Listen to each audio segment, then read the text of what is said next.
This is Alan Speckler for Voices of Consciousness Always. In our first segment, we're going to be interviewing Carolyn Cobelo, spiritual psychotherapist and healer who has an interesting background in ancient wisdom, Western psychotherapy, healing, channeling, and other aspects.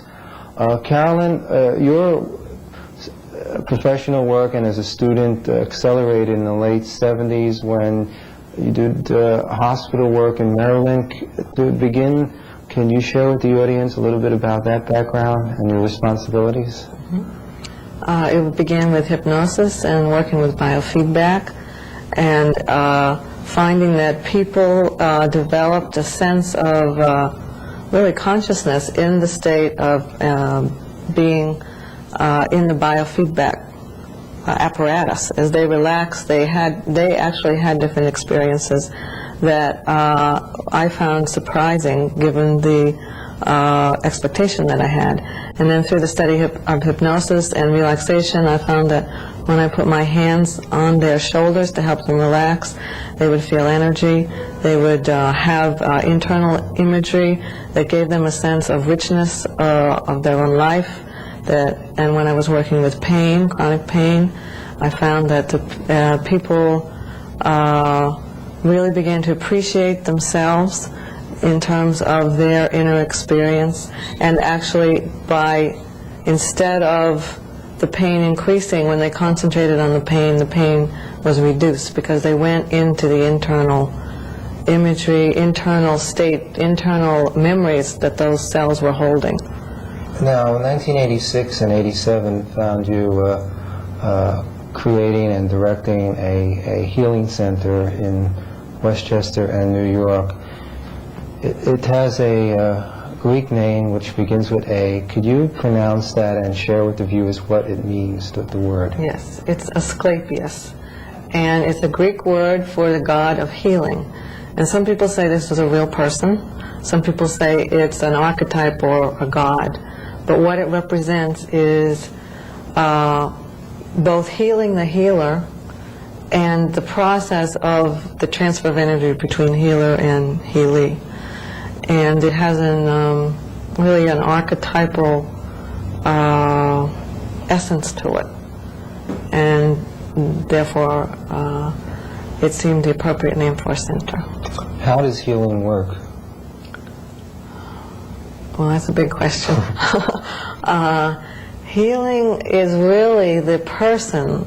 If I were working with you, it would be your system that would do the healing, but I would stimulate your system. So by laying my hands on you, I would be channeling energy through me to you from the universal energy field. But it would be your system that would readjust. The cells would readjust, the aura would readjust to release the blocks that are really fear, and to help your system come to a healthy balance. The healthy balance, is it based on what you access or what I need or what the invisible world allows? There's a lot of things going on. I guess it's all three. It's if you are open, if you've meditated a lot, if you have done some spiritual practice, if you are receptive to this, probably it will be more effective. The degree of my openness, of my chakras, my energy centers being open so that I can receive energy from the universe, that will also influence that. So the universe is, that energy is. And it's the degree of access that each of us have to that at that present time is what creates the healing. And the obstacles to the healing can be, let's say if I work with you again, from the physical point of view, from the emotional point of view, from the mental point of view, from the spiritual point of view. And they all go back to the fear of separation and all of what that entails, and what we hold in our bodies in terms of congestion, so that our energies don't run smoothly. Well, do you acknowledge that in the theosophical literature they talk about rays and chakras, and Jung talks about four types, thinking, feeling, sensation, and intuition. Could you work with a client that is centered differently, that has different work to do on this universe, or they have to be on a similar path as yourself? No. Many different people. In fact, some people have had no experience in spirituality at all. And some people I'll see, they don't even know the spiritual aspect of me. They only know me as a therapist. And the energy will still be transferred. If I'm really concentrating on healing them and opening up to love, even if they don't know anything about it, it will be transferred. You're currently working in the area of channeling material that comes from pre-Islamic lineage, 500 BC, Zoroaster. Could you share this genesis in your professional and spiritual life? Yes, I'd love to. It's one of moving from Muktananda as a guru to Zarathustra as a guru, as an inner being. And what is different is that, of course, he doesn't have a body anymore. And what I'm realizing more and more is that I'm a filter for this energy. It is co-creation. It is not him, it is not me. It's the meeting of our vibrations. And it's taken me a couple of years to trust it. To trust that I can hold this energy, that I will use it well and truthfully, and that I'm worthy of it. And it wasn't even until thinking about coming and talking about it here that I felt that I could even talk publicly about it. So it's a melding in a different way of energy fields, and a healing both for me and I think for his energy, his soul. And he has said that he wanted the experience of being in a female body, for instance. And his soul, or our souls together, need to be on the physical plane in order to progress along the karmic path. So we're working together with this.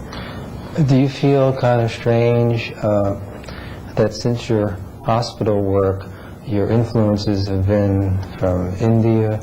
The healing center is a Greek name and lineage. The psychology is European, and this is more Middle Eastern, and you look like the all-American girl next door, woman next door. Do you feel kind of strange that your sources of inspiration are all non-American?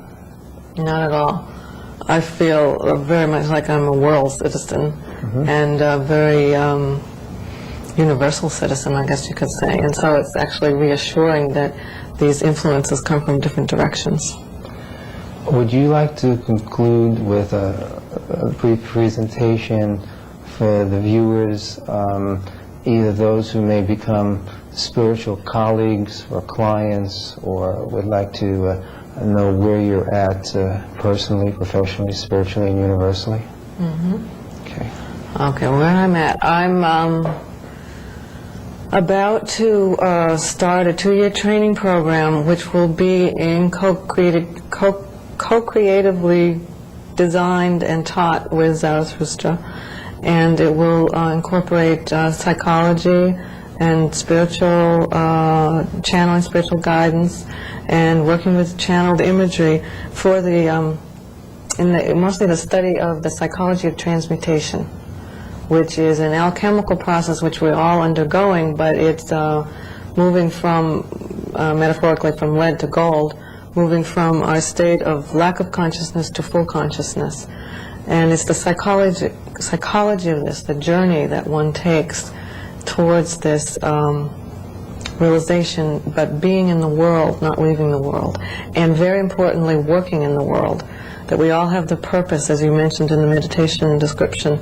We all have this purpose, and the goal of transmutation is to awaken the desire for the purpose, to help the person find the purpose. It's really the soul's purpose, to connect to the soul's purpose. Okay, thank you, Carolyn Luminaire.